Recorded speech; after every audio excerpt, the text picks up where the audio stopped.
안녕하세요. 랭킹TV입니다.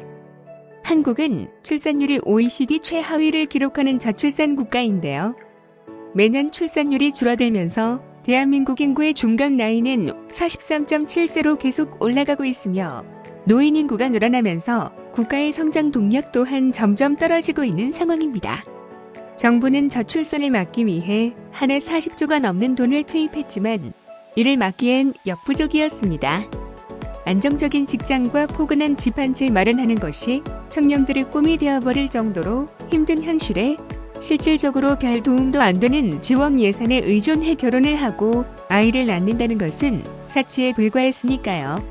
상황이 이렇다 보니 결혼도 크게 감소하여 웨딩 산업은 사양길로 접어들었습니다. 덕분에 웨딩 업체들이 많이 망했는데요. 그렇다고 해서 결혼할 때 드는 비용이 줄어들진 않았습니다. 물가가 계속해서 오르고 있고 집값도 오르기 때문인데요. 그래서 오늘은 최근 결혼 비용은 얼마나 드는지 궁금한 분들이 많으실 것 같아서 2022년 결혼 비용에 대한 설문조사 자료를 가져왔습니다. 남들은 결혼할 때 얼마나 쓰는지 바로 확인해 보도록 할까요? 우선 전체적인 결혼 비용입니다. 평균 총 결혼 비용은 2억 8,739만 원이었습니다. 그중 대부분은 신혼집 마련에 쓰였는데요. 총 결혼 비용의 83.6%나 차지했습니다. 작년에 1억 9,271만 원이었는데 무려 24%나 상승했습니다. 그렇다면 신혼집으로는 어떤 주택을 주로 마련할까요? 역시 대부분은 아파트를 구입하고 그 뒤를 빌라와 주택이 잇고 있네요. 전국 단위는 아파트가 72.8%를 차지하고 있지만 서울 지역만 놓고 보면 비싼 아파트값 때문에 상대적으로 낮은 55.9%를 차지했습니다. 이렇게 결혼식에 돈이 많이 드는데 과연 결혼식 비용은 남녀가 어떻게 분담할까요?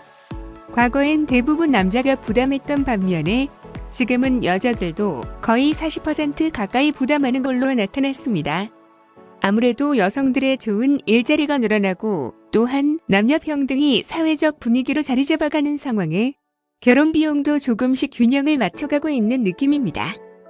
요 며칠 전에 퐁퐁단 영상을 올린 적이 있었는데요. 이 자료를 보면 역시 설거지로는 일부의 일가 회자된다고 생각하면 될 듯합니다. 다음은 신혼부부들이 생각하는 필수 혼수품 순위입니다. 중복 허용한 응답인데요. 냉장고와 세탁기 그리고 침대 순이었네요. 그리고 과거엔 안 보이던 건조기가 순위권에 진입한 게 특이하네요. 그런데 위 설문을 조사하면서 결혼 비용 간소화에 대한 의견도 같이 조사한 게 있었는데요. 어떤 부분을 줄였으면 좋을지 물어보니 다음과 같은 답을 주셨다고 합니다. 가장 많은 답을 준 것은 예단과 이바지였습니다. 예전에 없이 살던 시절엔 의미가 있었지만 지금은 예단으로 옷을 만들어 입지도 않고 먹는 것도 그리 부족한 편은 아니다 보니 예단이나 이바지 음식들은 꼭 할 필요가 없는 걸로 느끼는 1순위였습니다. 그 외에 예물이나 웨딩 패키지 등이 있었습니다. 그럼 이렇게 불필요한 부분이 많은데 왜 간소화를 못하는 걸까요? 대부분은 부모님의 의지와 고착화된 방식을 그대로 따르다 보니 그리 되었다는 답이 가장 많았습니다. 하지만 집값이 너무 오르는 터라 머지않아 결혼식 간소화는 당연한 수순이 되지 않을까 싶네요. 이상으로 결혼식에 대한 각종 설문을 살펴봤습니다. 현실을 보면 집값은 더 오르고 있고 빈익빈 부익부가 심해지는 상황인데요. 서울과 경기도의 인구 과밀화가 해결되지 않는 이상 결혼의 가장 큰 걸림돌인 내 집 마련 문제는 여전할 것이고 결혼 비용도 꾸준히 상승할 것으로 보입니다. 오늘 영상은 여기까지입니다.